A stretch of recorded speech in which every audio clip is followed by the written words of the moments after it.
of hope and joy. Join us hand in hand.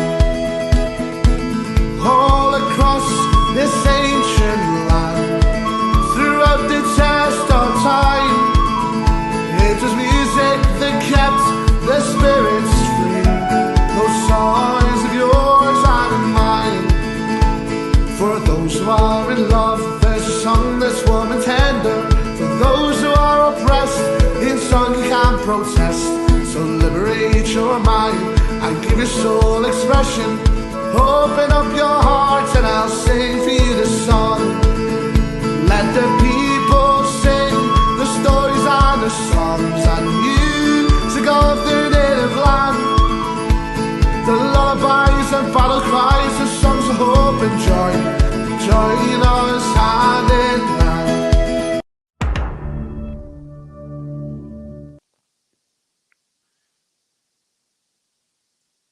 Yes, good evening. We're back with a Celtic Unrestricted View. How are we? And as you can see, folks, it's the two Ronnies. My good man Andy Gray has joined me, and he's managed to return safe and sound all the way from Bevydorm. By the way, I tell you what, wee man, I don't think the weather must have been that great because your tan's nowhere to be seen, a bit like the Rangers. Out with that, mate. It's good to see your smiling face. Welcome back. We're getting about 1 million messages at the moment from everybody joining us. Good evening, folks. Hope yous are all well. It's good to see you, Ryan. Evening, mate. No, I'm good, mate. As I says, I thought my tan was all right until you said that, mate. So, but no, as I says, mate, good to be back on. My voice is getting there, so apologies if anybody can not hear me properly. But getting there, mate. Good to be back. Obviously, Brendan's back as well. So, I had a few. Let's just say a few ciders when it was announced. Middle weekend, obviously, no name was going to be announced. So, all in, mate. Good to be back. Good that Brendan's back. Looking forward to the show, mate. Getting back into it and hope you're well as well. And good evening to all the viewers and listeners as well. Fan Dabby Dozy. When you started talking there, mate, I was beginning to think I was on here with Edith for Still Game. Line of Guinness.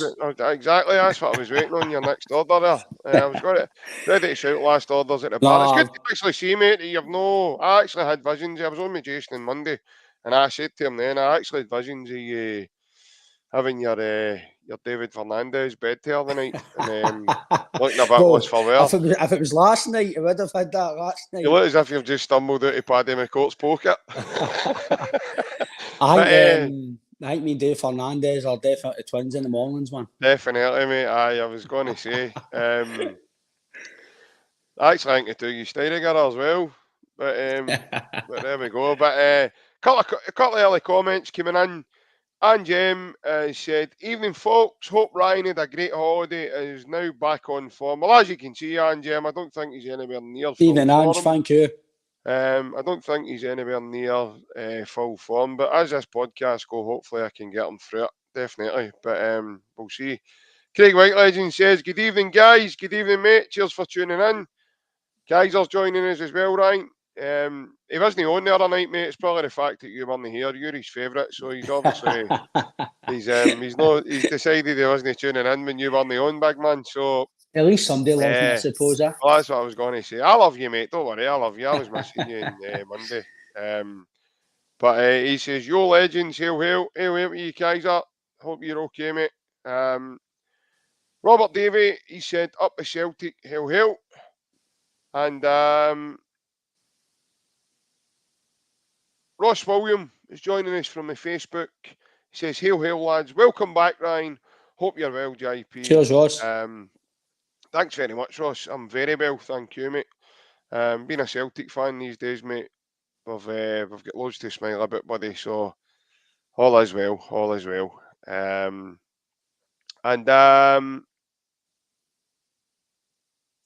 Barry Boy is joining us as well on the YouTube. He said, evening, guys. Evening, Barry. Good evening, Barry. And Plunge is the same. He says,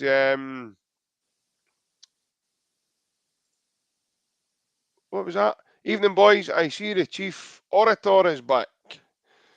Not too sure what that means, but I'll sure. just take it as a gaffer's back, mate. I'll just take it as that.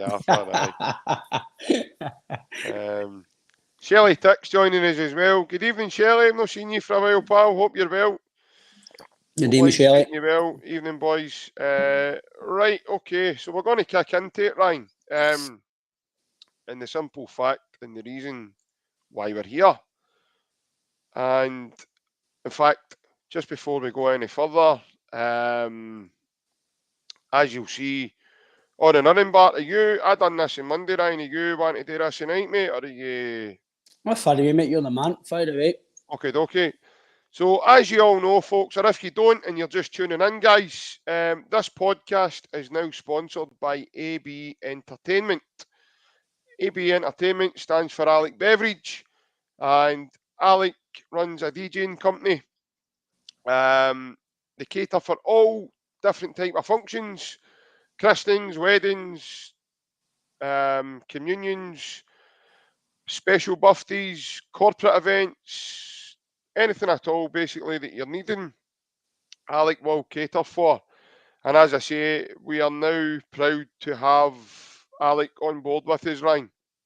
I'm pretty sure in a minute, mate, you'll echo that. But yeah, Alec's details are on the screen for everybody just now. So anyone at all who's got any sort of event coming up in the near future and wishes to have a DJ or any sort of entertainment representation, please do not hesitate to give this man a call. He is a busy man, folks, so if you do call him, he's also a really, really lovely guy as well. So if you do call him, I'm pretty sure he won't ignore you or anything. He will get back to you if he misses your call or anything at all, and he'll sort something out for you. But yeah, we are so proud, Ryan, to have Alec on board with us, mate. Yeah, like you say, mate, he's a cracking guy as well. Not just he's sponsor, a cracking guy as well, mate. Massive Celtic fan like us. And like you say, he's got a very good business there in terms of karaoke, christenings, any birthdays at all, any events, Alex will cater for. It's a very, very good man at his job, and we're very, very proud to have him on the podcast and board on the journey ahead. Very exciting time for the podcast going forward. So to have Alex on the journey with us, it's fantastic, mate. Like I say, anybody who wants to get in contact with Alex, if you want to get in contact with Alex yourself, you can contact us or the YouTube community, the Facebook page, the Twitter page, me and JP's Twitter, anything at all towards... Alex also on Facebook as well himself, so is this business. But guys, I will put this on at the end again for you, if in case anyone misses, misses this at all. If anybody tunes in later or anything, I will put it back up again so that everyone gets a fair share of seeing it. So not to worry. But yeah, Ryan, I totally echo what you say, mate. Really, really proud for us and for obviously Alec coming on board with us.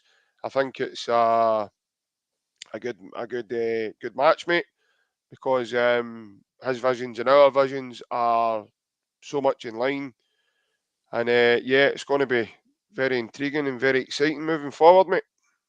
Aye, like you say, mate, the visions are the same. Celtic fans want to move things forward and bring a lot of stuff to the fans, which is this podcast all about. Sorry, it's all about the fans and bring content to the fans, good guests, and loads of other things, which obviously we'll keep under wraps at the moment. But that's obviously going forward. That's great stuff for the fans, and we're glad Alex is going to be a part of that for us.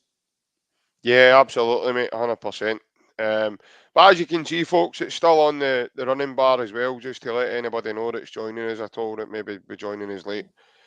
But yeah, as I said a moment ago, this is why we are here, Ryan.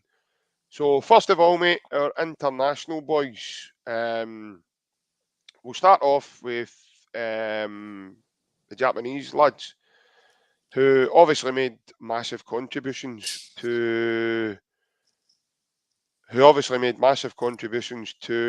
that squad in Japan, and obviously got off to a very good start in terms of results for Japan.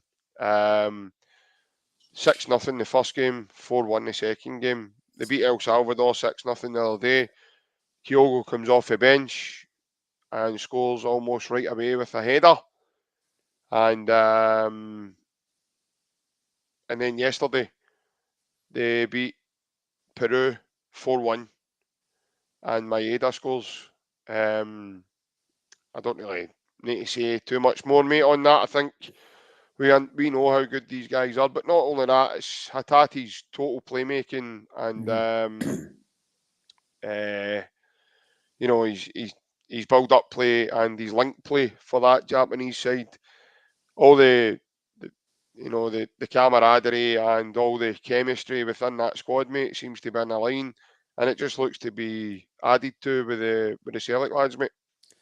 Yeah, like you say, mate, the fact that they're together at Celtic and then they're together for the Japanese squad, that only bodes well for them as teammates and obviously the Japanese squad alone and for other guys as well. Because obviously looking back off a treble as well, very good season under Celtic and so getting to an international camp or friendlies, etc. It's good for him as well, getting to that with a bit of confidence. Me yourself, JP, there've been nothing worse not having the best of seasons and then having to play international games at the end of the season where you really just want to go away and go and relax and chill and switch off and don't really play football again because, let's be fair, do you really want to play international football? For a grueling season, the best of seasons. I know these guys are very proud though on their caps and they love playing in the national squad. It's like it's maybe the pinnacle of their career. They just love going to play with Japan. So maybe no matter what season they would have, they would still want to go and play and basically join the squad and play football for their team. But I think just maybe me as a player, mate, if I was playing international football and I didn't do the best of seasons and you're having to go and play friendlies or just games that you're just maybe friendlies, you're thinking, Yeah. I could be maybe a honeymoon, I could be at a wedding. Like I seen actually, there was somebody, I can't remember the guy's name, it's escaped me. I think he played with France, he called up to France and it was either his wedding or his honeymoon and he called up to the squad and he missed his honeymoon through it and he didn't get a minute. For me, that's bang out of order for the manager. Wow. If you're on the honeymoon, the manager should be saying, listen, if you're going to be playing a game, play the game and then go away on your honeymoon. But don't keep it to the full camp. Was it the 2 games as well he had to stay with that squad for? I'd imagine so because it called up to the camp. And apparently, for what I've seen, again, don't quote me, it's only for what I've seen from an article, that he didn't get any minutes, apparently. That's right. So for me, that's no right. But the fact these guys have went and played, they've scored goals, they've played well, I think it bodes well for themselves as well, mate, get into the summer as well. Yeah, definitely. And obviously, you look at their results, unbelievable in terms of the Japanese lads. But then you look at Callum McGregor and the massive impact and massive part he played in Scotland's 2 victories for Saturday and for Saturday, obviously,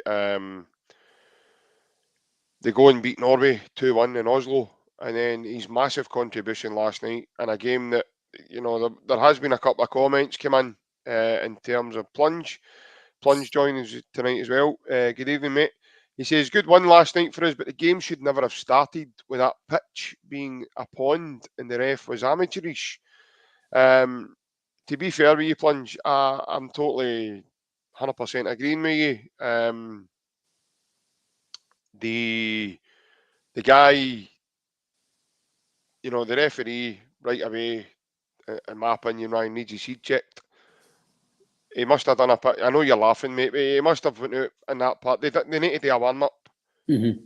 What were they doing? But, he needed a canoe just to get off, to go and get changed. Did you see Kvaratskhelia when he shoulder challenged?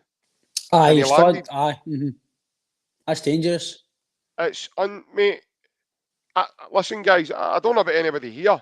I've not seen so much water on that pitch since Ryan Jack was greeting after the cup final, when he was inconsolable and Slippy G had to give him a cuddle.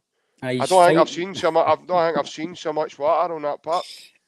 Honest to God, that was frightening. Like, why was that game even started? But you've got not just taking into consideration everything else. you've got to consider the player's safety as well. One bad slip or fall, they could have been out with an injury, or no, these guys are now looking to a holiday to then go and, like, especially Callum McGregor, right? He's massive to Celtic, right? Massive. And Celtic, okay, they've got an extended break. They've got this Japanese tour coming up, which obviously we're going to chat about. But they've to start that game, and then he waits till there's a goal, and then goes, no. But everybody thought he was going to have to part to check VAR. And that's not what he was doing. He was going to have to part to check with the officials to say, look, I don't think this game should be played, or this game should be suspended.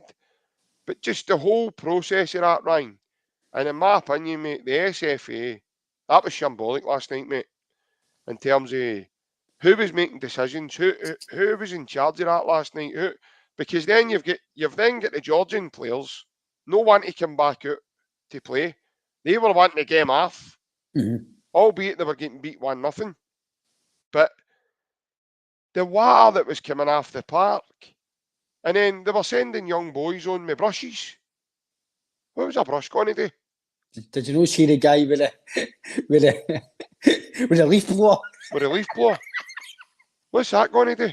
What's that going to blow the water away? It's blowing it back onto the pitch. I don't understand why. I don't understand as to why. Why that game was started, mate. It is totally baffling. Just before I let you in, Ryan, there's a wee comment for Craig White Legend. He thinks I'm being too harsh on Ryan Jack because he's a legend. To be fair with you, Craig White, that was me being nice. In all honesty, that was me being nice. But it's reality. You know, I've not seen that amount of water for that day, that night. It was crazy, mate. I did say to you, and I did say to you in the group chat during that this game should not be on after 4 minutes or so. I really don't understand why it was on. Like you says, they've been warming up on it. It was an absolute horrendous amount of rain. It was, even for Glasgow standard, it was pretty bad. I know it wasn't for long, but when it was on, it was rapid. And I know at the time I was complaining about the pitch, but you've got to remember as well that when you don't have so much rain for so long and it hits the pitch, it's just going to it's going to tear it apart. What is it, nearly 4 weeks Glasgow's not seen rain for? Apparently, mate, it's been a long time, That's unbelievable, considering where we are, you know. I do agree with Plunge, and I agree probably a lot of the listeners and viewers, the new JP will be the same as me and you, and they'll echo it, that it shouldn't have been on. But in terms of, you've got to look at it in your perspective, the fact that he done it after the goal, maybe a bit of a godsend, but I know they were talking beforehand, and you see Steve Clark and Sagnol, but listen, this and that, it's got to get it off. And by the way, what a strike that is with McGregor. He's right fit. Obviously, again, considering the park as well, I do believe that if the goal didn't go in, maybe a few more minutes, the ref might have called it off. I think just for us, it was good that we got the goal, and then obviously he's had to call it off. And when it comes to the Georgian team, I can see why he didn't let it play right, because it could obviously it was maybe get injured, etc. But when you did actually look at the park, it was playing a lot better. McTominay wasn't bothered about, and you could probably tell JP it was playable after what he'd done, and after the bit of the respite of the rain, and it did look a bit better, and it did play a bit better. As the game went on, you didn't really look at or really think about the rain, because it didn't look that bad. In terms of Scotland, McGregor, again, mate, as much as he's always good for us, sometimes for Scotland, he maybe knows great, but that's maybe because he's not playing with Celtic. That's by our standards, might not be great. By Scotland standards, he's still very good. But him, Gilmore, and McTominay in the middle of the park, frightening. And then Dykes, McGinn helping. Right, there's actually a question about Gilmore, just as you've mentioned them there, just on your mind, and obviously you can bring that back in. Thomas Burns just says, Would anyone break our transfer record for Billy Gilmore? I would. He's a very good player. I would take Pretty good him. point. I would take him, Thomas, because I think he would suit Brendan Rodgers' style of play. Because Brendan Rodgers likes possession football based. Whether or not he's going to do that with us, we don't know. He might change his. I think I would take him, Ryan, just for the sheer wind up. I would take him, but I don't think his parents would allow it. I don't think it would happen. I think his mum's quite a big Rangers fan, and I know you've got to look at the bigger picture of your son's career and stuff, but I just don't know if it will look good for the boy himself. He might get a bit of backlash. That's just the way football is now. It's just the way football is, JP. Some people just kind of let guys enjoy their career. But I generally couldn't care if somebody's an Aberdeen fan, Rangers fan, East Stirling, Arsenal, Boca Juniors. See if he's going to make my team better, then I would accept him. But there's one guy who I would take, and I did mention him. I don't know if it was when he was rumoured. Was it the 10 season or Jack before Hans? No, aye. To be fair, Stephen Hendry. To be fair, he's improved, but he's no. He's a totally different player now than he was when. But he's not good enough for us, in my opinion. I think it was McTominay. It was either the 10 season or the season after. He was 100% rumoured to sign for Celtic. I don't know how far it got or how evidently it was going to be possible. But Scott McTominay, I think I put on Twitter a while ago. Comment there for Boys on Tour just on that, right? Yeah, I agree on that. I think Scott McTominay is a very good player. He's a very good passer of the ball. He likes a tackle. Yep. He might not be the full package in terms of that. Everything, but you've got to look as well. He's playing with Man United, and it's not like he's playing 5 minutes every 6 months. He was starting games under Den Hag. He was playing in big games in front of guys like Fred and stuff. He was playing, and he is in that squad. And to be in that Man United squad, I think under a rebuild, JP, I think you would still need to have something about you. Yeah. Again, I think we're at the stage now, JP. I don't really think it's a day with the wages. I think it was more the transfer fee, because I think if the Celtic board or Brendan Rodgers, by all accounts now, he's going to have a lot more control. I think Peter Lawwell, as we know, is taking a step back. He's not more involved. It's more Desmond and Mark Lawwell and the other guys. And Nicholson. So I think Rodgers, if he really wanted somebody, JP, I'm not saying McTominay, but if it's going to be like Edward money again, I think Rodgers would get the money to do it. Because let's be honest, they did shell out £9 million the last time. Yep. We've been told he's going to get, by Celtic standards, roughly 30. How long does McTominay get left in his Man United contract? It's something I need to look into, mate. I'm not sure. But I know before Ten Hag came in, I think there was talk about him going on loan, and I'm sure we were one of the teams that either asked about him.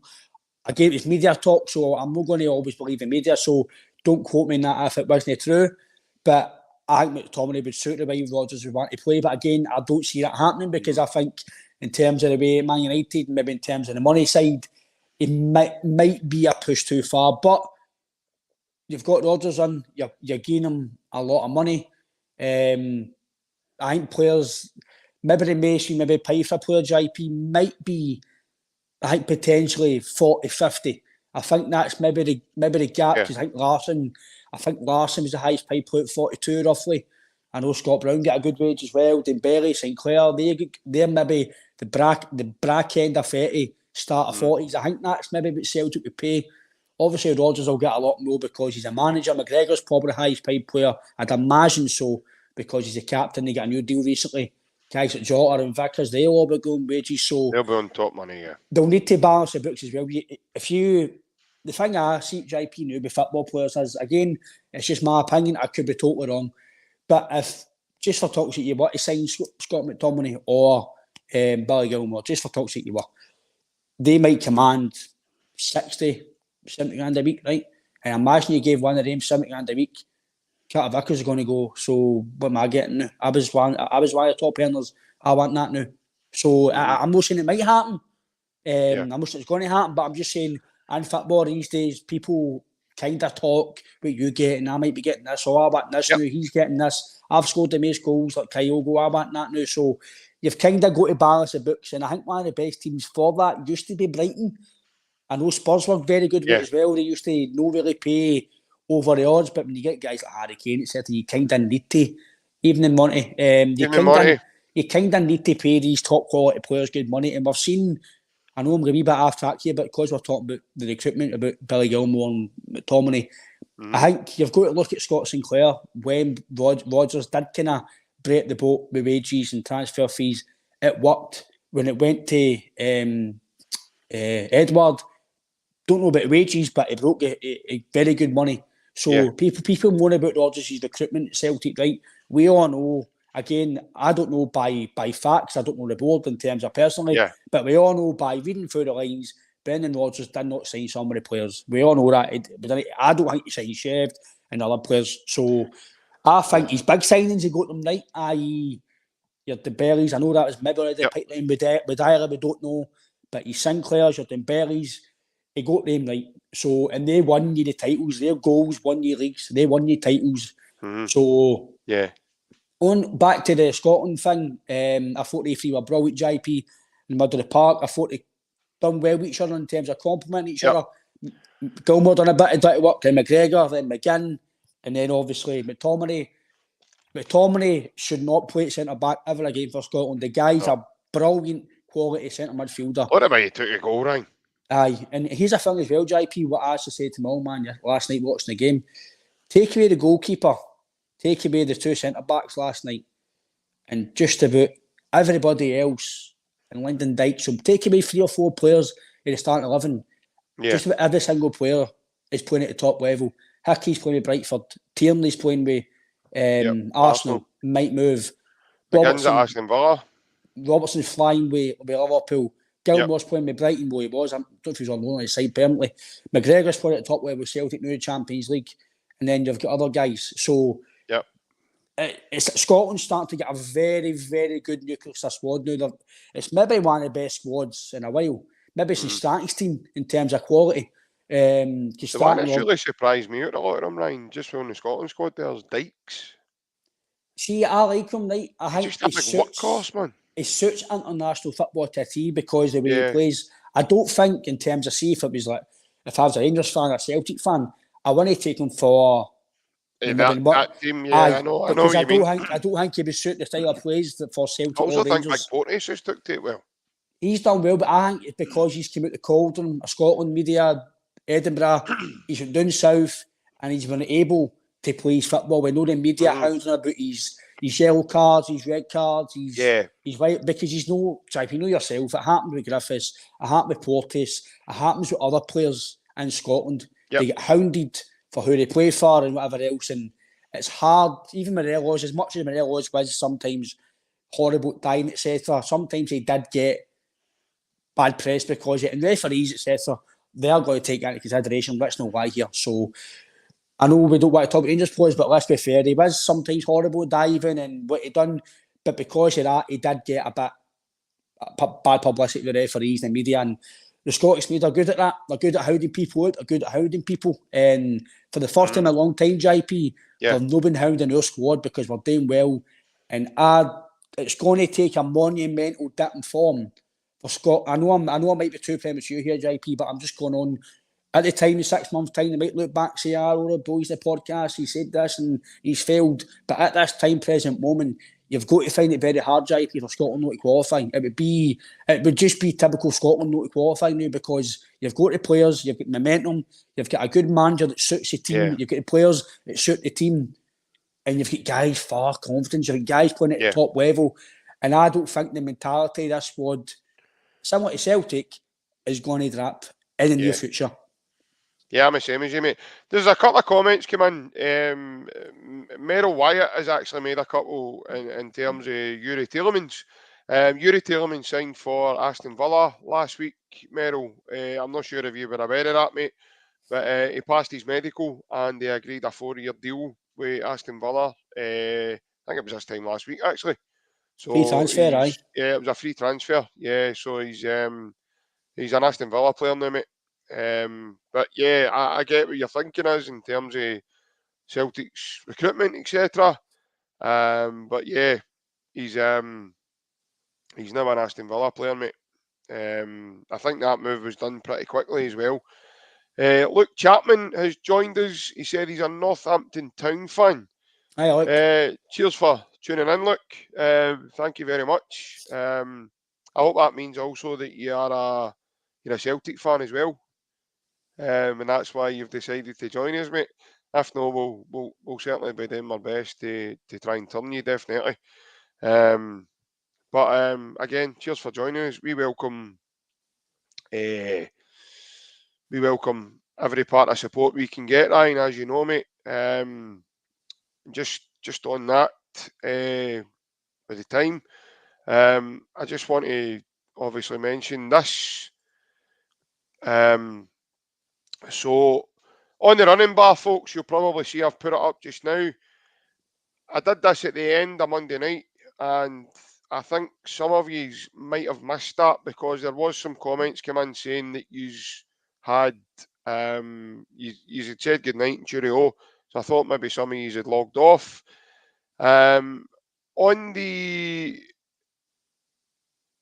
28th of July, guys, we are, the Celtic Unrestricted View are holding a fundraising night. It's in Bar 1888. It used to be Turnstiles Bar. It's on the London Road, just down from Celtic Park. And that's from 7:30 to 12 midnight. On the night, guys, it's £2 a ticket for the night. And on the night, you're getting a live podcast with ourselves, singing entertainment, a DJ, raffles, prizes, a buffet. So there's lots going on that night. And yeah, we hope we can get some of you along. It would be nice, guys, to actually see some of you in person. Because all we see is a name or, you know, like a letter or something in your, you know, beforehand. But as I said, tickets are £2. The tickets will be available from Monday the 26th of June. So, and it'll be first come, first serve, guys. So again, you need to get your tickets as quick as, guys. How to get your tickets, guys? Again, if you just contact myself or Ryan or contact this page, you can do that for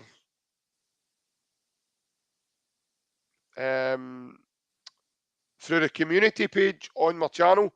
So all you do is click the icon and you go into the community. You can message us on there, or we're on all social media platforms, guys. You can do that as well. I think, Ryan, we're going to have a chat about it, mate, but I think we're going to try and sort something that we can even do a meet and greet over the next couple of weeks, and we'll maybe get out and about to get some of you to come and meet us if you want to come and get tickets off us, even then in person. But that'll be arranged nearer the time for you guys in terms of, you know, where the destination could be, and then that way, you know, we'll find out where some of you might be coming from, in terms of Glasgow or the surrounding areas, and then that way we can even do that. But for now, guys, as I say, if you want to get tickets, please get in contact with us through any one of the social media sites: Facebook, Twitter, Instagram, TikTok, or on the community section here. But our DMs are open on all the platforms as well, so you'll be able to get in touch with us.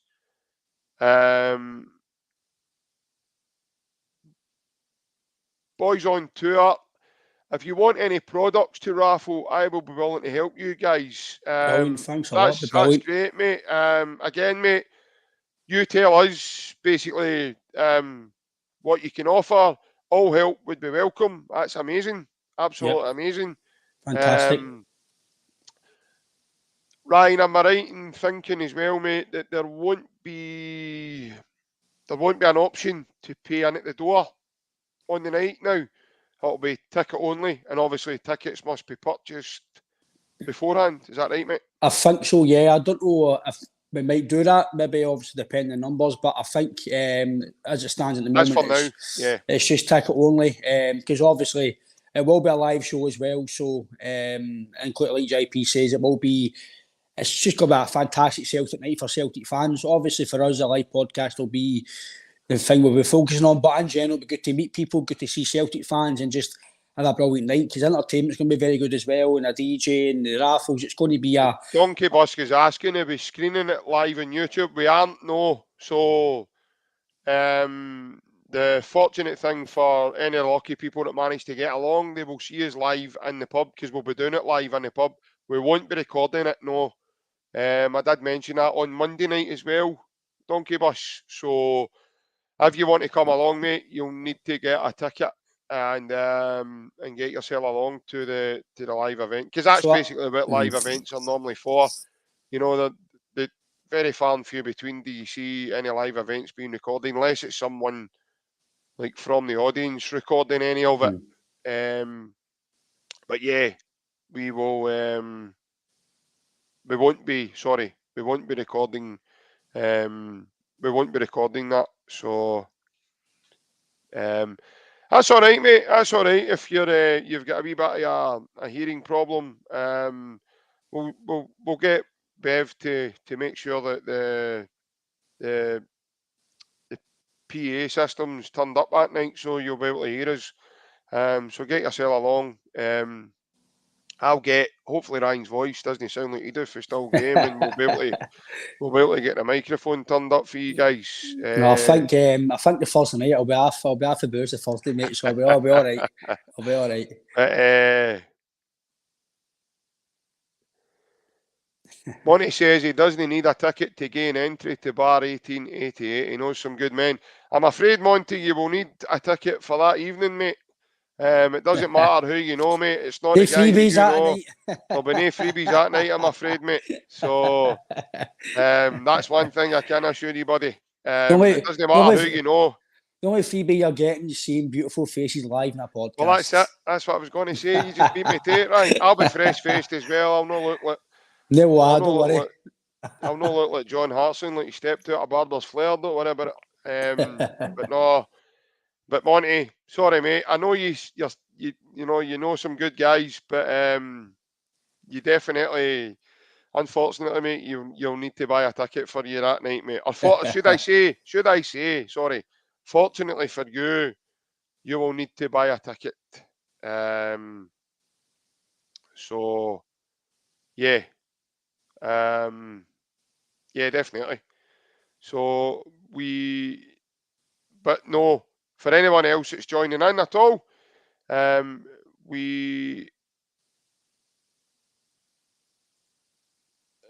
fine, David. Thanks for letting us know, mate. Again, cheers for tuning in as well. But thanks very much for letting us know. But anyone who can make it, like I said, tickets will be available from Monday the 26th. So you've still got a bit of time before the tickets are printed and become available. And anyone wishing to come along and see the night and see the event has still got plenty of time to do so. But yeah, with the tickets wise, guys, I am led to believe it will be a first come, first served basis. And it should be a good night, Ryan. I'm looking forward to it. It's actually going to be the first time that we've actually done this live in a premises or in a venue. So that's the bit I'm looking forward to, mate, because obviously that's been a long time that we've actually spoke about us. So I'm really grateful for the opportunity to be able to do so, mate. Like you say, obviously there's a lot of things, obviously, the podcast going forward that we're hoping this is the start of all the live events and stuff. So again, that's obviously under wraps at the moment, but going forward, there'll be a lot of things going forward for the podcast. Again, this is for the fans. Obviously, me and you, it's good for us to chat and have a podcast, but it is for the fans and to have different sides of football and other things, and like guests and just good Celtic nights, good Celtic chat. Again, it will be a fantastic night. Meet other Celtic fans and just have a fantastic night. And also the season starts, I'm sure, a week or so after that. So again, there's loads of things to ask about the season and have a chat about the manager with fans and stuff. So there's loads of things going on. And again, JP, hopefully we can see some fans as well. It will be good to see. Yeah, but that's what I'm saying. Well. It's good to meet people. Obviously, I've met a couple. one or two of our commenters and stuff that, you know, the guys at Views, right? I've actually met a couple of them in person. I was able to meet Plunge. I've also met Leo as well, yourself. You've met Leo. Met Leo, so, aye. yeah, it's good to see these guys as well, because they're regularly commenting and stuff. And I can see Kaiser's comment there, and he's put in, you're doing it live right now, you madman. Kaiser, I'm aware of that. Thanks very much, mate. However, not in this environment. I don't mean myself in my house, Ryan in his house, and you guys watching us from afar. I'm talking about socially, being able to do it in a venue and with a live setup in terms of a PA and proper microphones, etc. That's what I mean. So that's what I was meaning there in terms of being able to, to do it live. So, yeah, as I said, we will. Go ahead. I've just seen that. Meryl's right. I've just seen that. Davey, thanks a lot, by the way, for the £5 donation. Thanks a lot, David. Thank you very much, mate. I actually never noticed that, mate. We didn't see that, David. Thanks a lot, mate. We were too busy. David, that's amazing. Thank you very much, David. Mate. Thanks a lot. We didn't expect that, mate. Thanks a lot. Honestly, I really thanks. And then obviously I seen his comment saying that he couldn't make the fundraiser line. Right. But thanks because lot, I was David. chatting, Thank you. I didn't notice that. So David, I'm really sorry that went unnoticed at the moment. Meryl, thank you very much for the wee reminder, mate. Yeah, thank you. That's amazing. Thank you. Totally appreciate that. Yeah, definitely. Magic. Honestly, Ryan, I mean, like I say, I mean, we do this for the fans in terms of to give them something to come and enjoy, come and even watch, and come and even have a listen to. Also have a voice, because, like we says, mate, we had a chat in terms of doing this properly, and we wanted to bring something, because the COVID season there was a lot of disconnect with the club, and we didn't want that happening again. So we decided to bring a platform, or hopefully bring a platform that we could give an opportunity for fans to come and give an opinion, and within a good reason, without slandering anyone individually, or being too personal, or definitely within reason. So I really do think, and I really hope, that we've been able to fulfil some people's needs in terms of, being able to come and enjoy a good Celtic chat, mate. Aye, that's it, mate. It's for the fans, and we're not saying we're experts, we're not saying we know a bit of football, but you just hope you can bring what we feel about Celtic and other things in football, and obviously talk about other sides of the media and referees, and just things that we know fans actually sit and talk about in pubs. We all talk about the pubs, it's things we all do, and we're just doing it on this, and on flight, Kaiser says it's live, and just unfortunately for us, our lovely faces get to go live, so... Sorry, mate, I'm just laughing. They're all having a wee go at me, saying you managed to meet JP. And Plunge has actually said, I managed to return his wallet and watch. He's a good guy. To be fair, it must have been a wee cheapy watch, and Plunge. It must have been. To be fair, Ryan, the watch was the same as your old cloak. It's still broke. It's still broke, aye. It doesn't have a battery in it. And the wallet just didn't match my needs at all. For a start, it didn't have any money in it, so it's no good to me. No, well, no point keeping a wallet any money in it, is there? Let's be fair. And the two cards that were in it, well, I think one was a Tesco club card voucher to get him his cold beans or his tin of hind beans or whatever it is he likes to eat. And the other one I couldn't make out. It looked handwritten, so I don't know. Was it handwritten with Big Jason? Was it the OnlyFans card? I think so. I must have been Right. I think he subscribed to that. I don't know why to say that, but you've no let the cat out of the bag, but there you go. Was it one of Matt's after 10 o'clock? No, maybe. I don't know, but I definitely think it was up. He was definitely up to no good, definitely. But no, but like you say, JP, the fact as well that Brendan's back. Aye, that's right. Aye. Uncle Robbie said it there. He'd a wallet like a bridie. No, but the fact that obviously as well, Brady. But the fact as well that Brendan's back. That your Gordon Ramsay menu. Aye. The fact that obviously Brendan's back as well, mate. Barisic Brady. Aye. It'll give fans the opportunity to get their thoughts across about the man and stuff, and like you say, just have a fantastic night. And obviously, if anybody's got any questions, Ryan, they can ask us face to face. Obviously as well, and Brendan JP obviously I'll be on Monday, so I know we've chatted beforehand about Brendan, but obviously now he's announced, and you've not your say, have you? I've had my say, mate, but no in terms of being announced. Obviously now he's announced, and you can talk about him. I don't want to talk too long, because we have spoken about him a lot beforehand, but... No, I can hear your rosary beads going. No. I've got, to be fair, I've got my natural tan today. It's nice and natural. I've still got moisturiser, Barry, but it's not good, isn't it? That was one of them I went to, by the way. Is that strawberry raspberry, man? I believe I left that. I must have left that door open, honest to God. That's unbelievable. But no, in terms of Brendan, mate, it's a fantastic appointment to get it finally in writing, and he's in the door. Again, people, we all called him what we called him, certain words that we called him, but time heals. Yes. And when you look back at what he done, and I did put on a year later or so on my Twitter, or a year and a bit before, that you've got to realise what he done at Celtic. He's a fantastic manager. Hold on, Ryan, before we go any further, and James came in with a really fantastic comment, mate. I don't know whether he or she.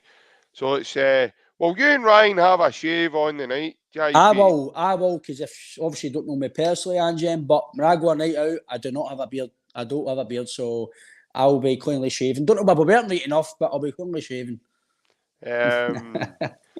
I don't know if Anjem means as part of the fun. Like what? Like she's like, are they meaning on the night? What? So I'll bring a Gillette razor and give you a shave, and you do it to me.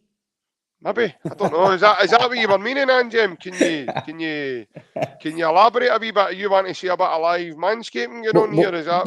Well, see, if that's the case, we'll need to contact Gillette for a few razors to sponsor us. Definitely. Gillette, the best the podcast could get. Aye. There might, by the way, be a few people foaming like at the end of the night, but I'll not be any more shaving. Big Jason, what else? So what? Big Jason's coming. What type of foam with Tom here? Come on. Big Jason's. Well, there we go. That's no cream off the cakes, by the way. That's something else. But I own Rodgers, mate. I'm really looking forward to it. The more I've thought about it the last few weeks, Kaiser's come up with a great. Well, tell you what, Kaiser, you're first up then, mate. You've come up with the idea, mate. You're first up. But no, Rodgers, mate, I'm really excited by it. You can tell the board have really pushed the boat out to get him here, obviously by in the private jet, mate. As soon as we seen that, for me, I really. Yes. Yes, the full lineup will be there, mate. Myself, Ryan, Big Barry McCandless, and Big Jason will be doing the podcast. Yeah, so the full lineup will be there, buddy. Yeah. And also for me, the fact that they've pushed the boat out, JP, that's the biggest thing for me. The board have wanted him, and I do believe he was the first choice. I don't believe I spoke to some of the guys at the media of like that for which is a guessing game. By all accounts, by giving them a 3-year deal, it's a good start. Apparently he's getting a good 30 to 35 million pound apparently to go and kind of progresses in Europe, and people say that he wasn't the best in Europe, right? He got to the group stages twice. He got to, I'm sure it was the last 32 Europa League. Yep. He got to a semi-final. BLB at the Conference League with Leicester. He still got to a European semi-final. So, I'm sure Roma beat them. They get beat, yes, but he still took that to a semi-final, a European semi-final. I think it was 8th once, I think, in his Leicester career. Twice 5th, and then relegated. Community Shield, call it a cup or call it no a cup. Still won something, and then he won the FA Cup. I would say that's a pretty successful managerial CV for a team down south. And just be fair, they nearly got top 4 twice. And they just kind of didn't get there near the end. And people say, I know his recruitment, the Leicester fans might say his recruitment wasn't good, he spent over this, but what do Leicester expect now? Do Leicester expect just because you've won the league once that they've got to bread every single season? I get that you've got to push on, you've got to try and be better every season, but it's very hard for a team like Leicester to win the league and then continually do that. Teams like Man City and Arsenal in the past, Man United in the past, Liverpool, etc. Liverpool won it once and they lost it again. So it's not just about Leicester's. I want to say they're massive, but they're a big club in down south. But compared to Celtic, JP, they're neighbour near Celtic. So in the full package, obviously down south playing against bigger teams and more finances, yes. But for me, Rodgers on a good CV at Leicester, done very well. He's improved players. Again, he had the balls as well to no play players like Vard every week. He was seen getting older. He used them wisely. Maybe Jamie's point of view, he's maybe not used enough. I don't know, but he improved players like Harvey Barnes and guys like Ndidi and Johnny Evans. Again, you get him in the door and they were brilliant. I don't know if he signed him, but Johnny Evans, he got him playing well as well. So as well, his last season, he was under financial constraints because they had to watch what they're doing financially, and obviously he couldn't get some of the players they got. I don't think he even signed more than 2 or 3 people in his last season. Don't quote me on that, but it rings a bell. He didn't really spend a lot of money in terms of what other teams were spending, and that obviously reflected on them finishing near the bottom and then obviously getting down. And it wasn't Brendan Rodgers that relegated people, Leicester. It was Dean Smith. He had enough time in the last few games of the season to get them up.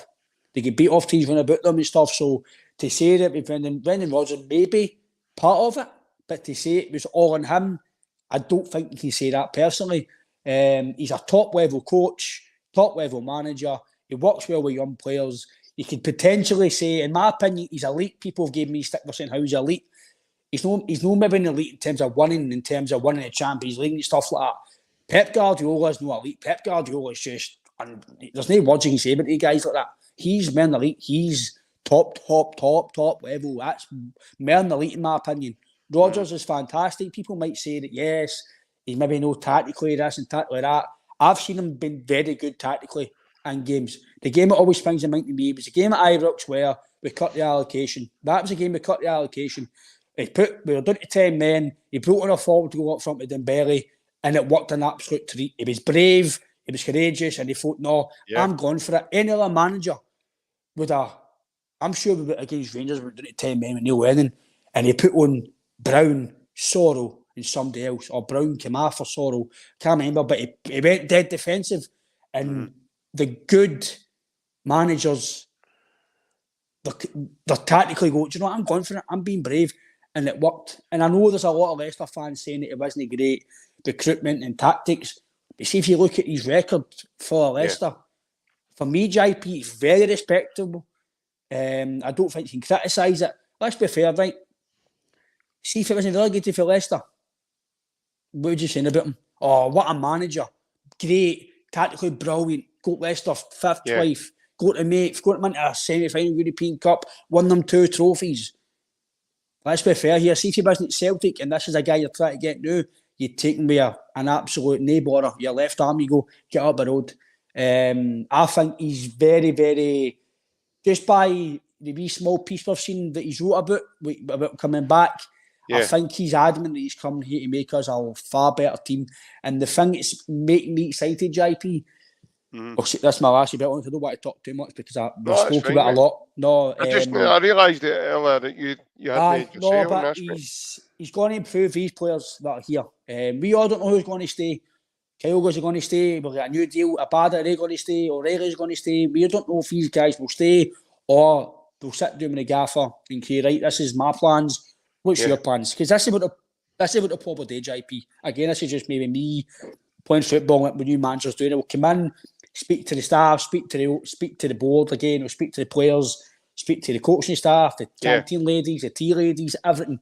And then they'll sit down with probably, by the other accounts, Rodgers is a very good man management in terms of talking to guys and stuff. What we've seen, some players might say he's no, but what we can see in his success rate, he's been good with young players and players in the team. He could talk to him individually. How's things? How was last season? How are you feeling about being here? About me? This is my plans. It's your plans. I think that's the way it could be. I might be wrong, but I think he'll whatever chat with guys individually. What's your situation? Are you getting a new deal soon? Have you been promised this? What's the situation? And he'll want to know their stance, and he'll tell them their stance. And obviously John Kennedy, Gam Stratton, Harry Cool, they'll all get involved as well. So I'm looking forward to it, JP. I've got a really good feeling that the success won't stop. I think the full managers that there was kind of linked with, maybe the only guy for maybe a less gamble would have been Knutson, because he's done it in Europe against us. He's done trophies in Bodo Glimt. He's done well bringing players and then selling for big money. Yeah. But the only thing is, he's not playing in the best of leagues. I know we're not the best leagues either, but then set him up to the Champions League and playing with better players and managing better players. You need to then progress your management style and get better as a manager. So, but again, you can only get it if you give him the chance. But in my opinion, Rodgers is a standout candidate. He's an absolute brilliant manager, and I can only see success. It might bite my arse in a year's time, but right now you can only see what you're feeling, what you've just come off of. He's inheriting a far better squad. He's come in with a lot more money. He's come in with a better infrastructure, maybe a better board in terms of a few guys not been involved anymore in terms of the full package. The board are more hands-on, they're modernised. Mate, I'm just buzzing for it, I think. And I'm not going to talk about the other side because we can do that during the season. But I think they know. Like I said to you last week, JP, when Ange left, it's gave him a wee Springer step. All right, okay, who are they going to get? Right, we've got some guys in, maybe a wee head start. We can get together, and they might take a few weeks to get a players in, a manager, and a philosophy, etc., all that carry on. Yeah. And within maybe 2 weeks, roughly 2 to 3 weeks, we've got a top draw manager. They might have expected Maresca, Knutson, Daniel Farker, or whatever. Oh, right, it's a wee bit of gamble here. Just on right now, JP, he's a no gamble, he's a no risk.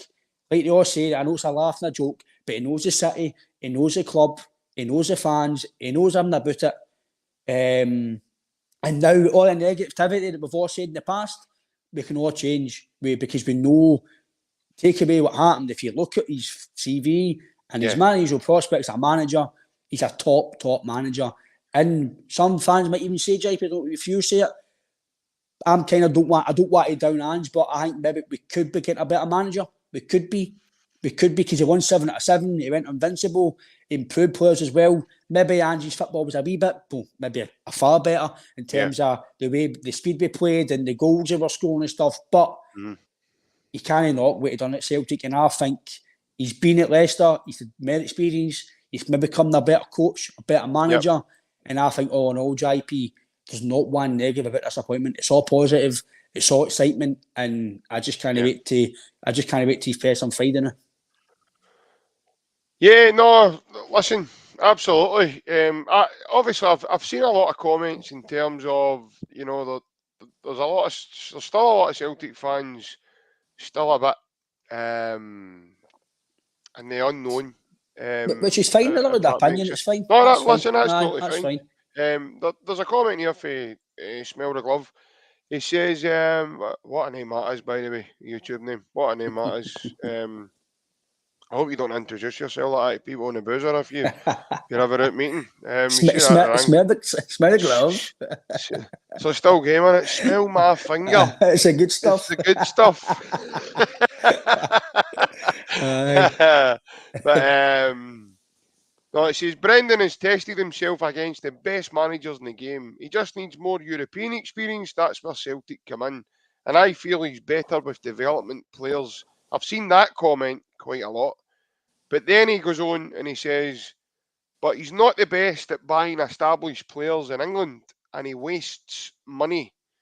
I've also seen those. He signed Scott Sinclair though. Yeah, but I've also seen those, you know, those type of comments in terms of his appointment. I think there's certain individuals worried in terms of the recruitment side of it. Now, Ryan, you know my feelings, mate, in terms of recruitment, mate. It's the most important thing in a football club. Yep. It's not your manager, it's not your chairman, it's nothing. It's recruitment and how you do it and the way you go about it. Now, under Ange Postecoglou, in my opinion, mate, we were blessed with positivity in terms of the way Ange recruited, the proactiveness and the way he done it. and the thoroughness, the way that he carried out the research. I think a lot of people are, I've seen people, coming out and saying it, is he going to be bringing like Lee Congerton with him again, and it's things like that. Well, I think Lee Congerton's over the other side of the world just Is now. it Atlanta, I'm sure? Yeah, so I think Lee Congerton was instrumental in being able to take Giakoumakis over there, if I'm not mistaken. Atlanta, isn't it? I'm not sure. I'm sure if it's a Italian team, I'm sure. I might be wrong, don't quote me on that. It's either Atlanta City or United or... He's over in America, isn't he? I know he was at Atlanta. I thought he went to America, man. I don't. Something's telling me he was. I should know Listen, that. guys, I'll put my hands up and apologise to that one. I'm actually just talking from brief memory here. I don't actually 100% know if that's true about Lee Congerton. Again, I'll apologise if I'm wrong, but I'm sure I saw something today that he's over in America. And I cannot remember. I think it might have been when you say Atlanta, that might have, through a memory in my mind there of me reading that a couple of days ago. For some reason, I'm thinking it's Italian, but if anybody in the comments could help us out here, but I'm sure. Yeah, if anybody at all Italian, can check that out. Lee Congerton. Atlanta. Jamie says that's right. You're right, JPI. Jamie, thanks very much, mate. Cheers, mate. Atlanta, America. Yeah, thank you. So he could have been instrumental in taking Giakoumakis to over there. But yeah, obviously Brendan must. Aye, Chris. Brendan. Yeah, Chris, I've just seen your comment, mate. Yeah, probably more along those lines, mate. To be honest with you.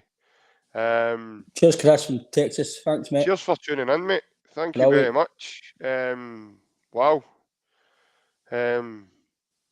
Is it my beard? Is it maybe just went on the is it on the international scale now? Guys, what you been up to? You've been messaging people again and telling them bad stories about me. JP, you may as well just punt your moisturiser while you're here, mate. You may as well punt it. Get your 10% off. Use Celtic Administrative View Pod. No, it's so fresh. It's mine. I feel like Gollum here out Lord of the Rings. It's my precious. You'll need to copy it. You'll need to copyright it, wouldn't you? Absolutely, mate. Absolutely. I also need to start locking my doors to stop people like you breaking in and stealing it off me. Mate, what can I say? I need to smell and look good, don't I?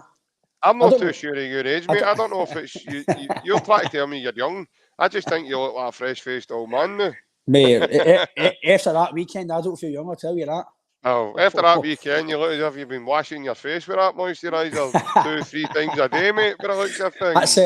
That's a chlorine off the pool water, mate.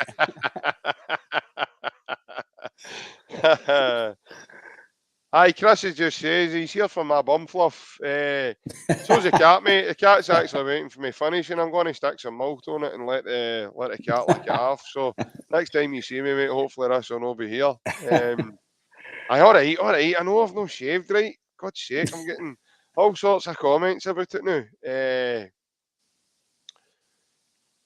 That's it, mate. No, definitely, Kaiser.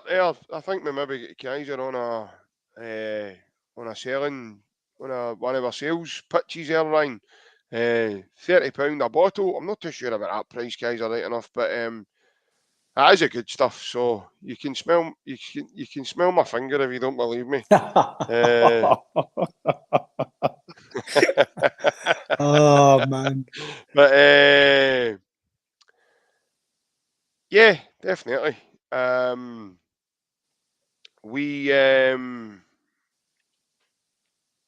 Where was I? I've lost my thing I thought there. Lee Congerton. Yeah, so obviously he'll not be joining us. So obviously Rodgers, Ryan, has decided to work with Matt Lawwell, and he must have a look. He must have looked at the Celtic infrastructure there, and he must have, he must be quite happy with that, and he must, thorough meetings. I would imagine this has went over. Yeah. Definitely. A period of time. Donkey Bus, I actually look as if I was in Davy Weir's class at school, mate. I actually had a bad paper on you, if I don't know. Well, that's it, mate. It was hard, Ryan. It was hard, mate. It was all uphill and all, mate. It was murder, man. Especially in the winter. See, try to get up there in the snow. It was murder. Actually, the guy across the road for one of my customers thought I was a professional tobogganist. That wasn't because I just seen me slide on my arse constantly, mate, trying up down a hill. It was a one at Springboy. Aye, that's a big hill and all. That's a steep hill and all. Aye, aye, definitely. But that's another story. We could do a podcast just on that, basically, that actual moment that happened to me. But yes, I would agree with that comment, mate. So I'll put it up. question, guys. Time for Ralston to be replaced with better quality, especially for Europe. Other essential positions needing addressed. For me, Sergey boy, I agree with you. I don't know if this is the first time you've listened to this or not, the podcast. If it is, thank you. I totally understand that Ralston has got better under Ange, and he has got better in terms of his Celtic career, and he's progressed, and he's got okay numbers and stuff. But I think in terms of, for me, I think we need a better second in command. If, like you've just said there, I totally agree that if we want to progress in Europe, I think if Alistair Johnson can't play, I do feel we need a better second Eddie in command. I do just feel he's just a second in command to come in and play now and again. But I think in terms of, again, you've got to obviously question as well, is somebody want to come in here and play second fiddle to Ralston? Johnson. But in my opinion, you could get somebody better than Johnson. There's always somebody like I've always said to you, JP, you can always try and improve your squad. I'm not saying you're going to get better. I'm not saying you're going to get better, Johnson. I know your thoughts on him, and I know I love him as well, mate. I think he's top. And for the value we're going for, I don't know if he'll get better right now in terms of Celtic's budget, in terms of Celtic standard. But you've always got to try and improve. And I agree with the comment there that I think for us potentially to get into Europe further, I think we potentially could be looking at maybe a few positions to get covered just in case. But I think, I don't know if you feel, JP, but I do feel that could return Ralston. But I think you will need to stay in the squad due to obviously this home goal room and stuff. I think you will need to be, if he goes away, they'll need to have somebody who's played in Scotland or grew up in Scotland. But overall, mate, I maybe agree with that comment. Don't know what you feel. I would agree with that. Yeah, I think we need an upgrade, definitely. Stegsy boy, definitely. I think, yeah, you can always improve. I mean, it doesn't matter, you know, what position it is, as Ryan says, you can always improve. In terms of the level of quality that you would then be getting, is obviously a gamble, because you don't know, again, unless you've went and done your due diligence and you happen to know the guy personally. And again, coming to play for Celtic is different for, no disrespect, I don't want this to sound disrespectful at all. I'm not downing anybody or downing anybody's team. I know I've got other teams' fans sitting here. There was a Spurs fan earlier. There's been a Northampton Town fan. Corville's a Newcastle fan. So I wouldn't dream of disrespecting anyone. However, it's different playing for Motherwell than it is coming to play for Celtic or teams of that ilk. To make that jump, it's very, very difficult. You need to have certain qualities to be able to carry that jump.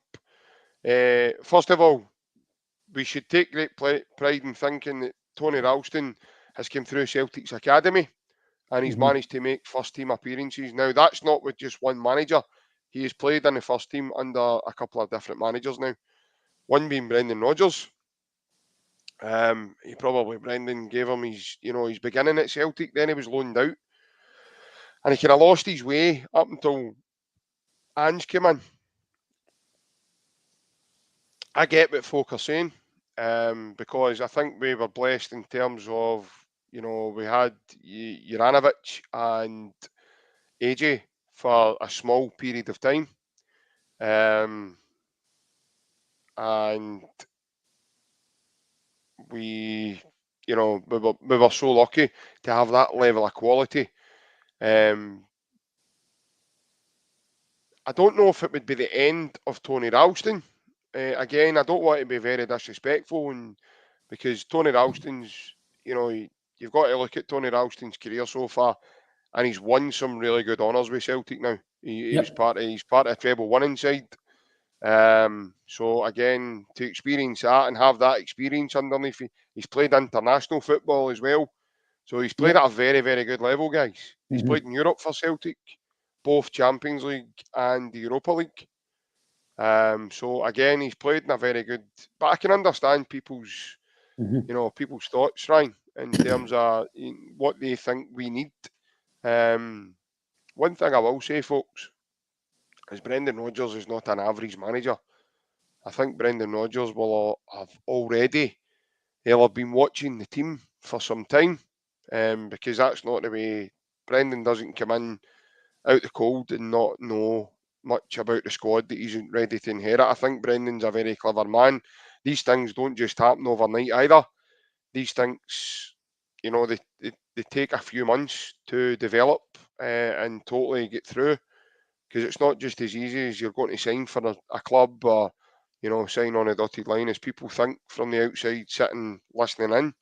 There is a process, and there is a lot of legalities that you've got to pass, and dotting I's and crossing T's, Ryan, that need to get you over that line, mate. So it's not just as easy as. And Ange Postecoglou didn't just leave Celtic after the cup final, and then on a Tuesday was announced as Spurs manager. That was done previously to to that as well. So anyone that thinks it happened that quickly, I'm afraid, I'm sorry to burst your bubble, but that's not the way these things materialise. They do take time. It's the same, like you say, mate. It's the same with signings.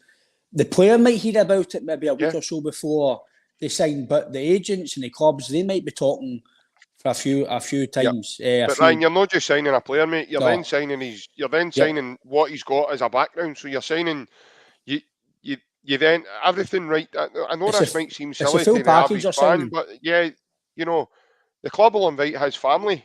They'll then get their buy-in to especially if we're talking, say he's a young lad that maybe still lives at home. I get the impression Jota obviously doesn't live at home, but I get the impression Jota has got a very close relationship with his mum and dad. So you kind of get the impression that they were impressed with the club as well. They were probably wined and dined with Jota. I'm using Jota as an example here because I know you can see from the outside how close he is to his family. So along that lines, folks, that I think personally, it's a brand that footballers are now brands. They're not just individuals that you it's easy just to go and sign. You don't just get their buy-ins. They've got families. They've got kids. They've got wives. They've got, lives out with football that, have got to then have an ultimate change happening in them when a club like Celtic come ringing your doorbell or chapping your door and asking you for your services. It's not just as easy to turn around and say, right, I'm going to sign him. It's not that easy anymore, Ryan. You don't just go and sign the player. You're now signing a full package behind the player. And until you get everything all in line and all your ducks are in a row, it's not easy to get that over the line. But in terms of Ralston, getting back to Steggs' point, I do agree. I think I don't want to say an upgrade because again, that's disrespectful. Ralston's playing at a decent level, but I do think overall, for the Champions League, we need strength in numbers, definitely. I'm going to put my neck on the line here, and not because he's been poor, but just because of where I think the club need to go in terms of stepping up a gear. I think we need another goalkeeper, Ryan. I think we need another option to come in and challenge Joe Hart, because unfortunately, for whatever reason, so far from the outside, being a season ticket holder and being on the inside at Celtic, it certainly doesn't look like anytime soon Big Benji or Scott Bain are going to be able to really trouble Joe Hart long term. But again, that was under Ange. I don't know what it's going to be like under Rodgers, because Rodgers did sign Doris de Vries. And at the time, I remember my dad saying, you'd be well signing Doris Day. Because, honestly, like, I don't think he was... wow. See, before he signed for us, he was actually decent. I don't think he was terrible. He's just no up to Celtic number one standard. 9 times out of 10, your number 2 isn't as good as your number 1. Not every team, but 9 times out of 10, you're Celtic. I can take that as well, Chris. I'd imagine that Rodgers will improve players, might improve they too. Joe Hart's getting to the end of his career. Potentially, maybe this might be his last year at Celtic. I think it's a 2-year deal. So, on that as well, Shelley, me and JP spoke about this. Celtic, from what I've seen, I don't know if you've seen it, Shelley, but Celtic have actually never come out and said They've this. never announced it themselves, Shelley. About Scott Bain. It's only been the papers. The only one article that ran the story was the Daily Telegraph. It's the only one I've seen. So, again, Shelley, I don't know if you can do digging for yourself. Because me and JP have looked and we've tried to look at old tweets for Celtic and stuff. Yeah, and there's nothing. No, so I don't know, unless Celtic have announced it and they've done it quietly and it's not coming out to press. We don't, but I'd imagine normally an extension comes out to press. Because it was just weird how that came out and then the next game he played. So I don't know. But for me, JP, my thoughts on Scott Bain. He is a third choice goalkeeper at Celtic. He should be number 1. He should be nowhere near it. But like again, he's playing better than me, so I'm not going to downgrade him or say he's crap or this and that. He's just no Celtic number 1 quality, in my opinion. I know he's we're not in a position to see any of them are what you just said there, because you know they're professionals. Yeah, Shelley, that's our take on it right now, Shelley, to be honest with you, because the club hadn't announced anything on any part of their social media at all. Marcel and Ryan have went back on their chat. But we do know that he does a lot behind the scenes with Stevie Woods and kind of with the squad, and he's good around the changing room and stuff. So Ben might want to keep him, because I know I'm a big fan of he signed players to play. Not to be good. Obviously, being in the dressing room is good, and it's a part of team building. It's a part of... What's he good at? Does he do card tricks? Does he do bunnies or something? Obviously, it must be... Does he sing songs? I don't know. But obviously, there's a reason why he's been kept at Celtic, because you can get loads of other third-choice goals to sit the bench and take away and do things behind the scenes. So there must be something to do with Scott Bain, why he's still at Celtic. We are only privy to be known behind the scenes. We know bits and bobs here and there that he's doing stuff behind the scenes, but in terms of playing capacity, he's not going to play, in my opinion. It could be to do with the home grown rule. We don't know, but surely there's maybe another Scottish goal out there that's better that we could potentially get for a third choice if that's the case. But in my opinion, Siegrist thought he was very good at Dundee United. Well, no way he can improve under Rodgers, but I do agree with JP that I think Joe Hart will have a fighting chance to be number 1 next year. But again, he's fit, he's still playing well. He could take his game up a level. I know it might sound daft. I know Scott Brown was a bit younger when Rodgers came in, but Brendan Rodgers took Scott Brown for close retirement to being one of the best. I think it was distribution or something in the Champions League. He was a top player in it, and he was phenomenal. It was one of the best I've seen him play at Celtic. He was phenomenal. His drive, his technically was very good. So there's no saying that he couldn't improve Joe Hart, but very rarely do goalkeepers at that age go and take the game to another level. I know there's Buffon, but Buffon's just an absolute freak of a goalkeeper. He's a freak. I think he will improve players, JP, but I think what me and you, well, you know me especially, I think the SPFL, the SPFL take care of itself. I think Celtic... That's easy for you to say. Bulgarian. No matter what they sign, Celtic, Rodgers and the board and whoever they sign, I think it'll be enough. Again, I know it's the start of the season, we haven't had pre-season yet, but you've got to be confident after a treble victory, you're going to win the league again. You've got every season, you've got to be confident every season. Like I says, mate, Rangers won in the best position when he was there. Doesn't matter. You've got to win who you're playing against and what you've done. And a few Nothing else has changed then, nothing else has changed. Not every media, not every single media outlet, but there was a few through the scoreboard, there's a few in the papers saying that Rangers win the league and stuff like that, which I just thought was generally mental. And I think there'll be some again, because obviously Michael Beale had a decent start to his Rangers career. But they lost the two major games in the Cups. So to say that, so there we go. I know he won I don't want to say dead rubber, but it was a game that Celtic tried and tested some players. And again, I know we get beaten. I wasn't happy about it, but listen, we got a treble, and the main thing was going towards a cup final because that was done. But overall, I think that'll take care of itself, JP. But it's European side I want us now. And I think Rodgers will be determined to try and get us out of group. Again, it all depends on the group, because we don't get good groups at all. We get a hard group in Europa League and we get through it.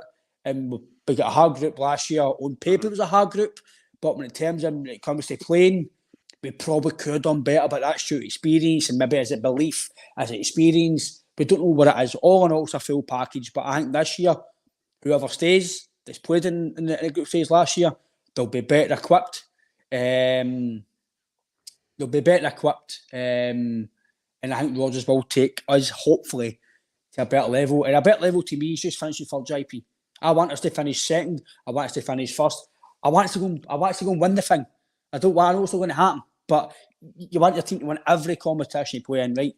But I'd love us to just finish. Ideally, I want us to finish second or finish third. But see, if you go in there, you finish third, and you get European football for Christmas, for me, that's a successful season. And you try and maybe go further in Europa League. For Celtic to finish third in Champions League, I wouldn't call it amazing success, but I would call it a success, because you're still getting European football after Christmas. But we all know Lowell, Desmond and the board, they want us to be a Champions League club. And for me, that means finishing the top two and getting to the last 16 and trying to progress the club going forward. So that's what I feel. I hope Rodgers brings me. That's the last I'll say about him. But I do feel that he will hopefully, with the backing of the board, take us to a new level in Europe. I've just seen Chris's comment now. He says, Nanny McPhee will be away by the new year. That's because he'll run out of sausage molds and Greg's. The sausage molds and the new Gordon Ramsay menu. They'll be slipping all the haggis and everything along the flare and the big goose. And they'll probably need to down themselves and follow champagne. What are they going to do if he goes? Because they'll need to downgrade for that £3 bill deal that they keep offering. Aye, but what happens if there's a gap between meals? You need to down champagne. That's it. No, but that, by the way, just don't order that chicken tikka sakala because there's a gap between service. No, don't order it. Seriously. And the Popeye steak, I might be burnt. Popeye steak. The last time I heard that get cooked, by the way, out of one of the ovens it was honestly. Yeah, I saw well done. It was burnt. So, so that's a wee lesson. Just to buy the haggis and the Popeye steak. I don't think get a good meal out of it. It was crispier than Kent Mills carpet at a stag do, man. Honestly, oh, brilliant. But no, mate. But like I says, we could go on and on about that all night. You know what I mean? It's one of the ones. It's but obviously, just before we go, Ryan, obviously Celtic, the Asian tour. Yes. That's around the corner, mate. So I'm assuming Brendan and the boys will be looking forward to that, mate. And obviously, a couple of juicy ties coming up there against Angie's former club, Yokohama Marinos. And then we'll get obviously on to we play Gamba Osaka, and then we play obviously Wolves over in Korea.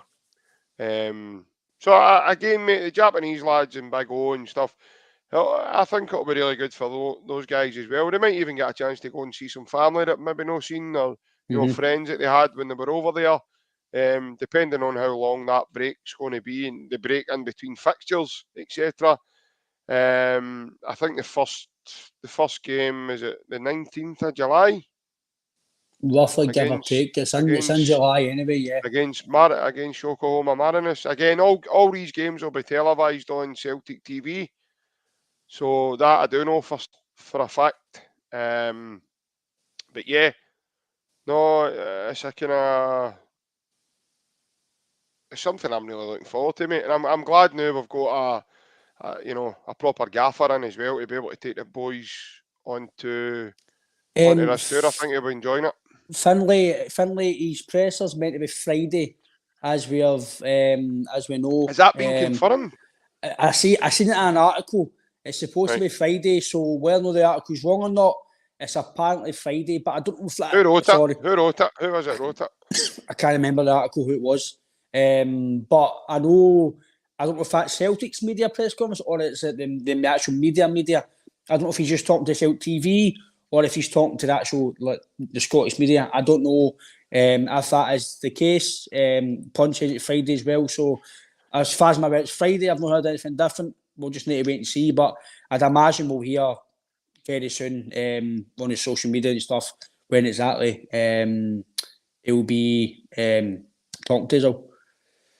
Yeah, and we look forward to that as well, because obviously now he was announced on Monday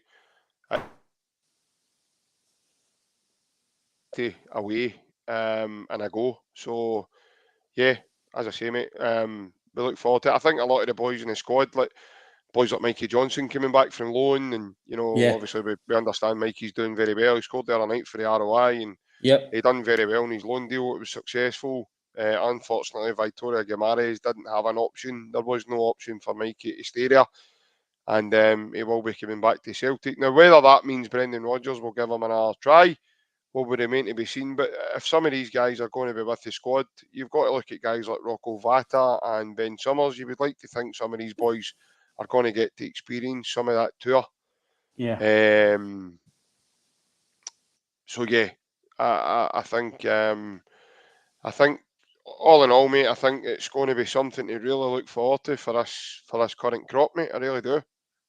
Yeah, I think so, mate. Especially like you said, the tour as well, and some young players might get experience with that as well. And then under Rodgers, potentially could improve these guys. And again, I think he'll know roughly JP what the squad's like, because we all know.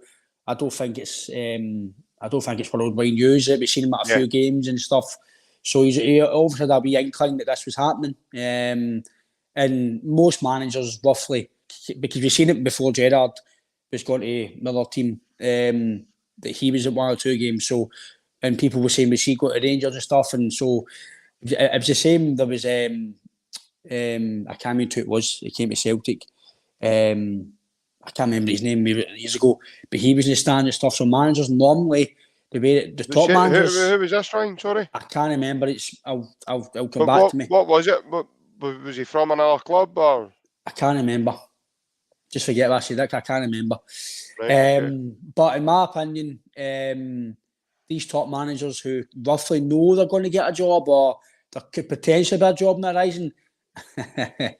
Aye, that's because it's getting dark now, Plunge, and I'm lucky. I'm glowing. He's lucky Danny's not here to be getting a gammon steak label, by the way.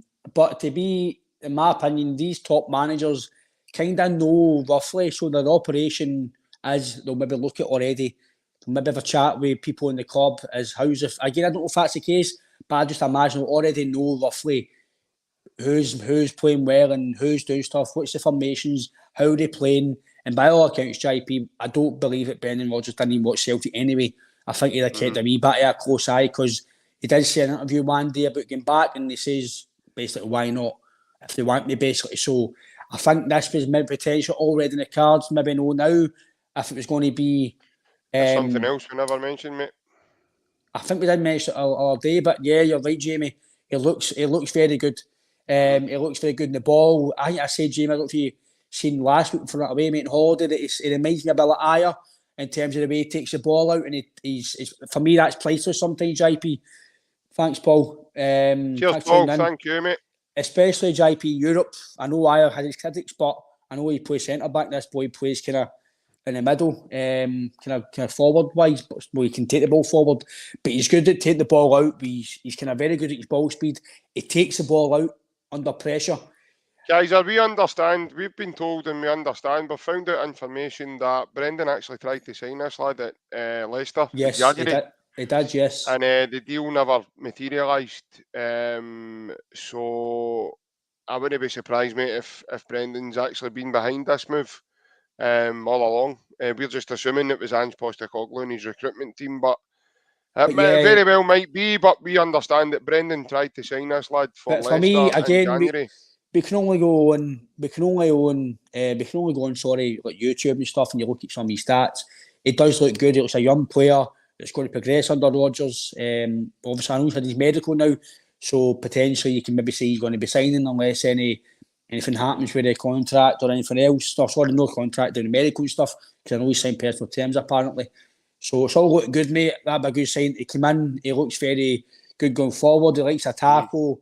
But what I like about JP is when he takes the ball out, I like that, because sometimes we're under pressure and you get somebody who can do that, it relieves you for a few seconds and you can get back into shape. And that's what I liked about Aya. I know he plays centre back, but the fact that he can take the ball and get past people, and it kind of relieves your defensive pressure to get up and get back into shape. And then by you pressing up, you're moving the full team forward, and that's making it easier to basically play through the lines. So for me, I think it's a good signing. Again, I can only go on to what I'm seeing. I don't know the guy personally. I've not seen many games for his club, so I can't say too much. But that's a good comment, Jamie, and I do agree that it looks good. But again, I could look good on YouTube, maybe no. But some guys have looked good on YouTube and they've turned out to not be good. But this guy looks to be. Well, we're on YouTube, mate, and you do. I'll be honest with you. I think you do look good on YouTube, mate. So you're there. But I do feel JP that that could be a good signing. Then I know Awata. I suppose I seen a wee comment about Awata with Kaiser. Apparently, Kaiser, I think he's signed. It's been announced. Yes, it's been announced from Japan. I don't think Celtic announced it yet, but no, I don't think Japan. No. He hasn't bothered at the moment. So on that, Kaiser, me and JP have seen he's apparently been announced by Japan. Well, no, that's the truth. We don't know, because we obviously don't know the Japanese media in terms of what they put out, but I think it's one of the good sources and they're normally quite right. So I'd say, I'm looking forward to him, JP. Yeah, absolutely, mate. I'm looking forward to what's ahead. I'm looking forward to the excitement of what Brendan's going to bring. Who's he going to bring? His experience again. But again, it's going to be a seamless transition. It's not going to take much adaptation at all. People like McGregor's already worked with him. I think the only three for the squad that's still theirs. McGregor, Forrest, Ralston, four. Ralston and Bain are the only ones left. Out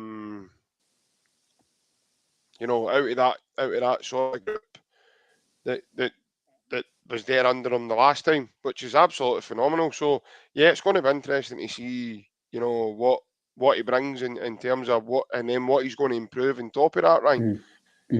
But again, mate, this is something we could probably chat all night about. And also, before we go, I don't know if David's still watching. David, if you can contact us at all, we'd just like to say thank you for the wee donation, mate. That was really nice. Hey, David McNamee, yes, I don't know if you're still watching. Touch with us, just so we can say thank you. Once the podcast finishes, David, if you're still watching, mate, can you message either myself or Ryan, and we can organise in terms of your donation, mate, which was really, really generous, honestly.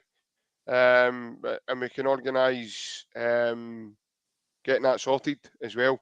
Yes, and guys, just before we go, for anyone at all that maybe I've missed earlier on, so the podcast, everybody's probably going to get sick of hearing this, but it doesn't matter, because obviously it's something you need to promote, which is just common knowledge, mate. The podcast is holding a fundraiser, guys.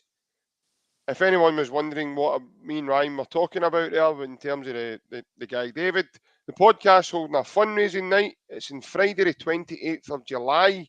It's in bar 1888 in the London Road. It used to be Turnstiles Bar, just down for Celtic Park on the London Road. The tickets for that night will be £2 a head.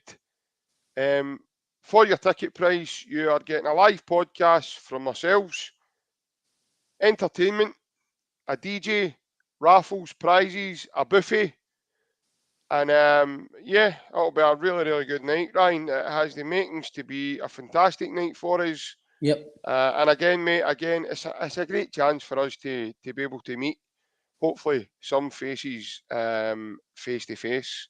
Yep. So, you know, guys that have watched us for quite a considerable amount of time will be able to come along and even introduce themselves to us. I don't think myself and you, mate, are going to be hard to miss. So it's not like they're not going to know who they're looking for when they enter the premises. But yeah, the night starts at 7:30, folks, and it runs from 7:30 till 12 p.m. So again, the tickets, guys, will be available from Monday the 26th of June. So we'll let you know. We'll keep you updated with that in terms of all the platforms and when that's going to be. But yeah, first come, first served as well, guys, in terms of the tickets. Plunge, you can wear whatever you like, mate. Just don't bring that top you met me the last time with the cold stains of beans down your jersey, mate, because everybody could tell what you were up to that day, mate. So yeah, apart from that, mate, you can wear whatever you want as long as it's not your birthday suit, mate, because we do have a podcast to get through, mate. So we don't want people seeing that on a Friday night, mate. Friday nights are once it gets to a certain. By the way, once it gets to a certain time, I can't stop you doing what you want to do. But especially the starting price. Yeah, definitely. But in terms of thanks, Meryl. Thank you, mate. Thanks, Meryl. Thank you. Yeah, thanks, mate. Thanks very much. In terms of anyone at all, guys, anyone that maybe even can't make it along, but you know, if you wish to donate anything at all, similar to David did earlier on, that's absolutely fine, guys. All you need to do is get in contact with us to do so. Again, guys, we fully appreciate every bit of support we can get from anyone at all. But those of you that are obviously going to come along, please get in quickly in terms of your tickets and let us know. Because once the tickets are gone, that'll be it. They will be gone. I think, Ryan, there's going to be about, what is it, 150 tickets or so. Roughly, yeah. Yeah. The pub isn't the biggest of pubs, but you know, it holds a good amount for what we want to do on the night, guys. So thanks, David. Thanks, mate.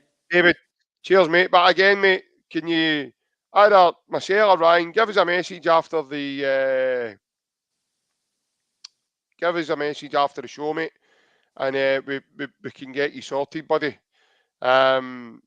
We fully appreciate that, David. Honestly, that's a great gesture. Thank you very much. Kaiser, you can get in touch with us, mate, and I'll let you know. But I've got a nice wee purple bin, mate, that you can certainly chuck me into, mate. But unfortunately, we don't take gingies at this neck of the woods, mate. It's cash only, I'm afraid, mate. Ryan, sorry, mate. No, I was just going to say a wee comment for Ed. He says he loves your show. Thanks, Ed. We appreciate the view, mate, and the support. Thanks a lot. Thank you. Yes, we do. And also, guys, just before we go as well, just to let you know, in case any of you have just tuned in again, this podcast is now sponsored with AB Entertainment. AB stands for Alec Beverage, and it's Alec's DJ business. So, again, we're totally honoured and proud to have Alec on board with us, Ryan. Again, mate, I'll echo what I said earlier. I think it's going to be a good match for us. You know, we're in terms of thought wise and everything else, we're all aligned, and yeah, it's looking good for the future going ahead. So we're totally proud to have Alec on board with us. Alec will be there on the night as well on the fundraiser, guys. So you'll get to see Alec as well. That's his details, his contact details that are on the screen for us right now. Thanks, so anybody at all wants to get in contact with him, he caters for every type of function you can think of, any at all. So again, communions, christenings, weddings, private parties, corporate events, special birthdays. I've seen somebody commenting earlier, I've seen a bar mitzvah. I'm pretty sure a big man would probably sort something out for you if you give him a call. Definitely. Yep. So again, he's a great guy, unbelievable guy. The only thing about that, his partner's just not as good as myself and Ryan, so he's got a wee bit of, hopefully, if he, stays on board with us, we can get him up to scratch, Ryan, in terms of that, mate, his partner. But out of that, no, he's just a great guy, an absolutely great guy, and again, so proud to and again, Ryan, I'm so buzzing for what possibilities and certainly what doors are going to open up for us, mate. Yeah, mate, definitely. Like he says, he matches your visions for the fans and what we want to do as a podcast and going forward, mate. And again, looking forward to tonight as well, meet some fans, and Alex will obviously be there as well, and Alex can meet people as well and obviously get to know his sponsorship as well. So, and maybe people could take some stuff with Alex. So yeah, it'll be good all in, mate. Looking forward to it. Good chat tonight, good to be back, mate. And all in all, looking forward to Brendan coming back. That's the biggest thing for me. I'm looking forward to coming back, and then obviously working with Alex, getting Alex on board and getting Brendan on board, mate. And then getting us on board, mate. Perfect treble with Celtic. Yep. Can't whack it, mate. Can't whack it. It's just the way we seem to roll these days, mate. Trebles are trebles, and that's it. But guys, again, we thank everybody that's tuned in with us tonight. We really, really do. We appreciate all your support. We don't take it for granted. We're totally honoured, you guys coming on to watch us and watch us having a chat, especially myself and Ryan. I know the other boys that contribute, Baz and Jason, probably would echo that if they were here. So again, guys, we totally enjoy doing this for you, and we love having a wee chat. We like a bit of banter on that as well, Ryan, and obviously, but the chat sometimes does get serious. Mm-hmm. Again, guys, I'm really sorry if I can't get through everybody's comments. It's not about ignoring you. It's just obviously the way when we're chatting and stuff. Like say David, we nearly missed his comment if it wasn't for Merrill. So I'm really glad Merrill did that, because I would have totally not seen that, and maybe I've overlooked that. I know that probably doesn't sound nice, but that wasn't meant and it wasn't deliberate. So, but again, guys, we fully appreciate everybody coming on and, thank you. And having commenting your comments in and taking part. And obviously, we love people having a bit of banter nowadays as well, because that seems to be something that I think that's the most key part of it, Ryan, is, you've got to show that kind of side to you as well. Yep. Two guys for East End of Glasgow, we're more than thick-skinned, that's for sure, and we can certainly hold our hands up to, anything that, if we've said anything on here that, people might say, no, you're wrong, or you're talking out your backside or whatever. But I'm sure people have said worse to us through time, mate. But again, guys, anybody that's new to this podcast and you like the content, please don't hesitate to click the subscribe button for us. Again, it helps us bring content to you. It also helps us bring guests on. And it also helps you guys as well to be notified whenever we are going to put any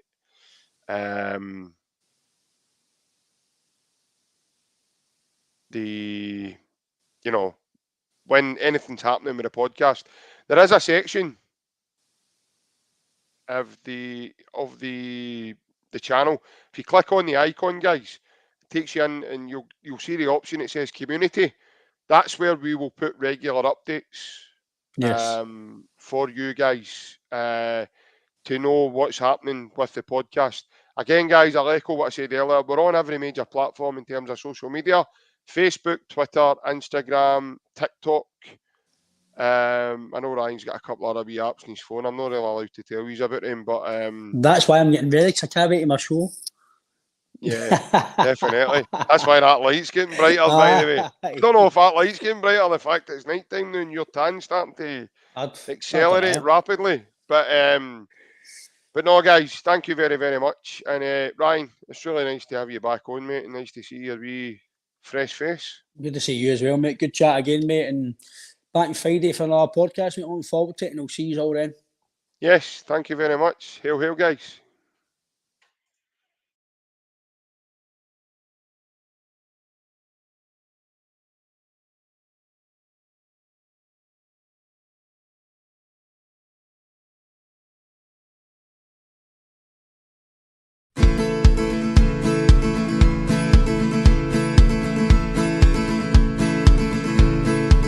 We'll let the people sing the stories and the songs and the music of their native land.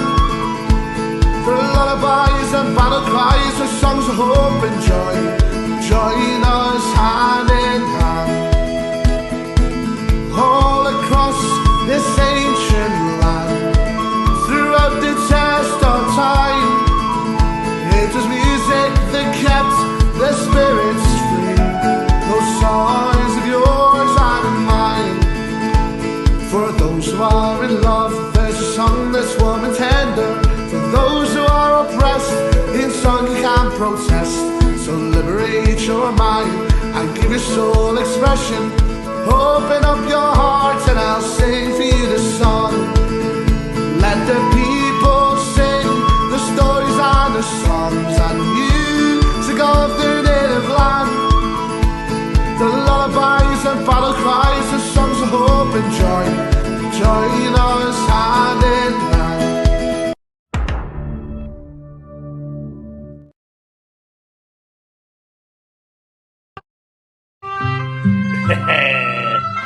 Well, all right, lads. Guten Tag.